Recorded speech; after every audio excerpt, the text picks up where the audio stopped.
Departure from the knowledge of sin. If we talk about the departure of the Spirit, perhaps this question arises. From what does the Spirit depart? We answer that the Spirit, while on earth, struggles to depart from many things, which this book will tell you about. However, there is something else that, no matter how hard the Spirit tries to depart from on earth, I don't think it can. Perhaps departing from it is one of the pleasures we will receive in eternity.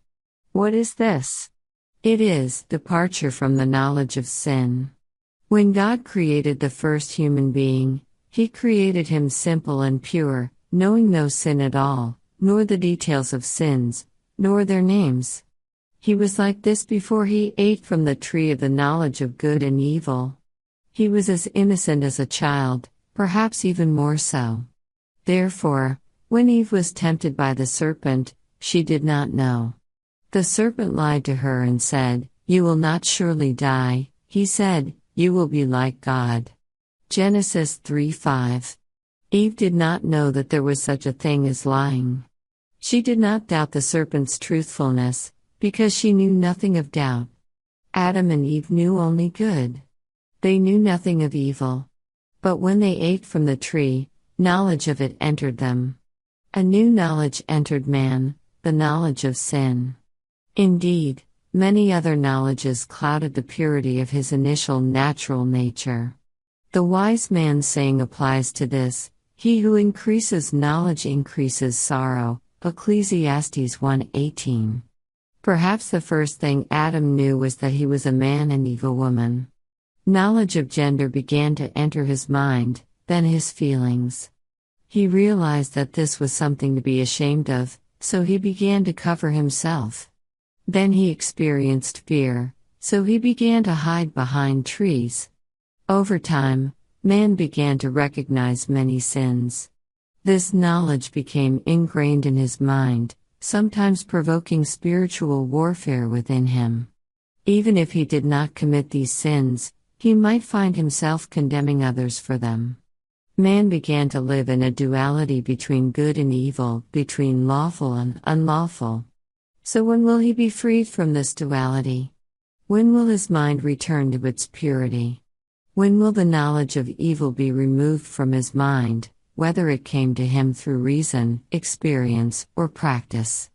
When will he be rid of the memory of evil that engulfs death? I don't think this will ever happen on earth. Rather, it will happen in eternity, as St. Paul said when he was poured out as a drink offering, and the time for it to be broken has come, he said to his disciple Timothy. Finally, there is laid up for me a crown of righteousness, 2 Timothy 4:8. Finally, man will be crowned with righteousness. Righteousness that knows no sin and righteousness that knows no sin. Crowned with holiness without which no one will see the Lord. But when? The Apostle continues his discussion of the crown of righteousness, which the Lord, the righteous judge, will give me on that day. And not only to me, but also to all who have loved his appearing. This crown of righteousness is the desire toward which the Spirit aspires. But on earth, we sin every day, and every day we need repentance. No human being is without sin, even if their life on earth were but one day. When do we truly depart from the knowledge of sin? We know only God and the light that surrounds him, in which there is no darkness at all. It will be yours when we spit out the fruit of the knowledge of good and evil that our parents ate at that time. And then we will return to our original state. Indeed, in eternity, we will be in a better state than Adam in paradise. Adam and Eve were in a state of righteousness, with the possibility of falling.